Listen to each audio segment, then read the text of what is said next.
Okay. Isang mabilisang magic lang. Tatandaan nyo lang yan sa ilalim. Queen of club. Okay? Ilangin natin. 1, 2, 3, 4.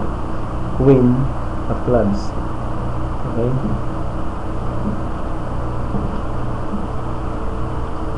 Nasaan yung queen of clubs? Siyempre, sabi nga, nasa ilalim. Pipitik ako. Pupunta siya rito sa ibabaw.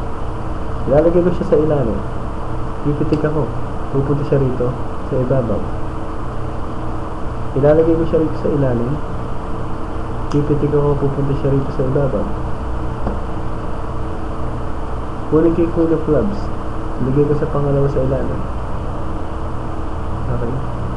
Pipitik ako. Pupunta siya rito sa ibabaw. Kukunin ko yung queen of clubs. Ilalagay ko siya rito. Hihiwalay natin. Pipitik ako. Pupunta siya rito sa ibabaw. Okay. Kukunin natin yung queen of clubs. Ilalagay siya natin dito. Pipitik ako. Pupunta siya rito sa ibabaw. Siyempre, sabihin niyo sa akin, lahat ng barako pare-parehas. Puro queen of clubs, diba? Pero, meron ako rito six of spade.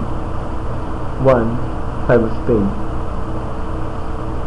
2, 5 of spades. 3, 5 of spades. At syempre ang huli 4, 5 of spades. So wala ako rito queen of clubs. And ang barang hawak ko ay puro 5 of spades. 1, 2, 3, 4, 5 of spades. Ang nakakagulat dyan, meron din ako rito 10 of clubs.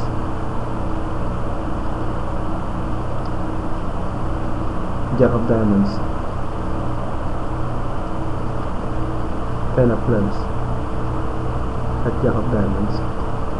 So walang 5 spades at walang queen of clubs, dahil ang hawak ko dalawang 10 of clubs at dalawang Jack of diamonds.